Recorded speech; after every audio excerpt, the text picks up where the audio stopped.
Përshëndetje të nderuar shikues, jeni me edicionin e lajmeve në televizionin publik të Kosovës. Organizatat e dala nga lufta e ushtrisë qlirimtare të Kosovës kanë protestuar në sheshin Skënderbeu në Shkup kundër procesit gjyqësor që po zhvillohet në Hag ndaj ish-pjesëtarëve të ushtrisë qlirimtare të Kosovës. Aty u kërkua drejtësi për ish-krerët e UÇK-s. Liria nuk gjykohet. Lufta jon ka qenë e drejtë, komandantët tanë meritojnë drejtësi e jo pa drejtësi. Dhe të gjithë së bashku, le ta kujtojmë atyre që guxojnë ta fyejnë UÇK-n. UÇK-ja nuk është një emër për të sharë. UÇK-ja është gjaku in, sakrifica jon, historia jon. Në gjitha protestat e kalume i tregojmë Drandavillove se ushtria qlirimtare e Kosovës boron, lind dhe vepron nga populli. Ato populli e rriti, populli e mbrojti dhe populli sot është mbrapa tyne. Ne sot kërkojmë drejtësi, jo drejtësi politike, aja gjykatë ma shumë është drejtësi politike dhe ju ngjan gjykatave të ish-Jugosllavisë të sistemit të kaluar të Titos. Kjo gjykatë sot merret me fakte të falsifikume, fabrikume, të cilat fare nuk qëndrojnë. Akuzohen për vepra të pabëra. Të tërë procesin e kemi përcjell. Mbase në shënim të përvjetorit të rënjës së Muj Krasniqit dhe 41 bashkëluftëtarëve të tij, një grup familjarësh, bashkëluftëtarësh dhe qytetarësh kanë zhvilluar ecje përkujtimore.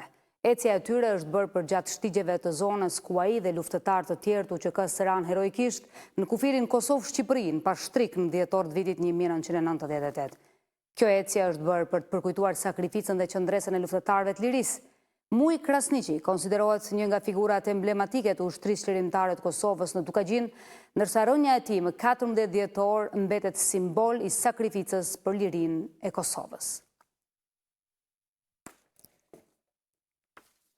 Kryeministri në detyrë i Kosovës Albin Kurti nëpërmjet një postimi në rrjetin social Facebook njofton se anija e ngarkuar me ndihmën humanitare nga qeveria për popullin e Gazës është nisur nga porti i Mersinit në Turqi.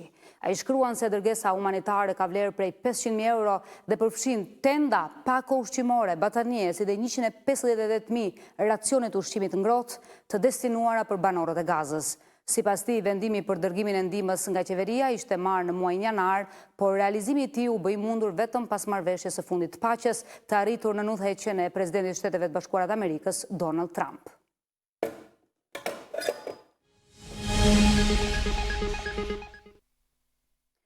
Ndrojmë tani temë, hetuesit policor nga njësia e drejtorisë për hetimin e trafikimit me narkotik në Ferizaj, në koordinim me prokurorinë dhe bashkëpunim me zyrtarët e AKI-s, kanë arrestuar 4 dyshuar për përfshirje në trafikim me lëndë narkotike. Gjatë realizimit të operacionit policor, ku arrestuat 2 shtetas Shqipërisë dhe 2 kosovar, hetuesve u kanë ofruar mbështetje njësitë e tjera policore nga Prishtina, ndërkaq 2 të dyshuar të tjerë ndodhen ende në arrati.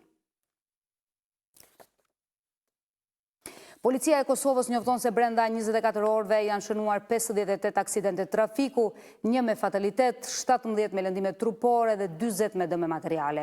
Gjatë kësaj periudhe kohore, policia njofton se ka shqiptuar mbi 1500 gjoba në trafik për shkelcit e rregullave të komunikacionit. Në 24 orë janë arrestuar 23 persona për veprat ndryshme penale, 13 janë dërguar në mbajtje dhe 1 në vuajtje të dënimit.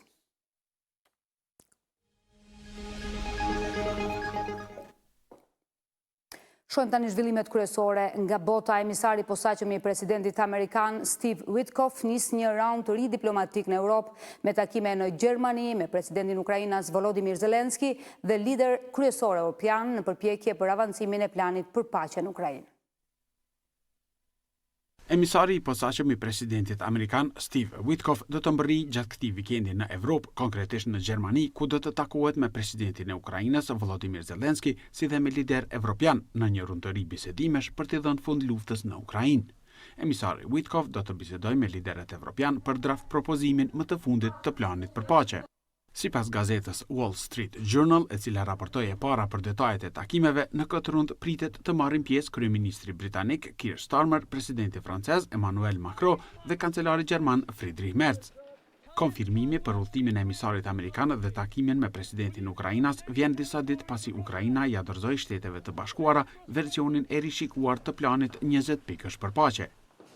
Fati i territorisë të okupuar të Ukrainës mbetet një nga çështjet më të vështira të bisedimeve me Kievin që refuzon të heqë dorë nga territoret e pushtuara nga Moska, e cila ka ripërsëritur synimin për të marrë të gjithë rajonin e Donbasit me forcë nëse Ukraina nuk tërhiqet.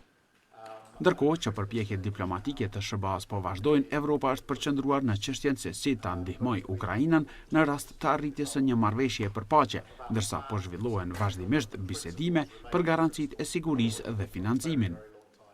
Ukraina po përballet me një situatë të rëndë financiare, ndërsa qeverisë do t'i duhet të sigurojë edhe 135.7 miliard euro për 2 vitet e ardhshme.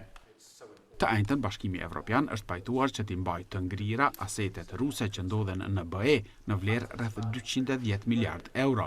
BE shpreson që këto mjete, pas një marrëveshje për paqe, të përdoren për rindërtimin e Ukrainës.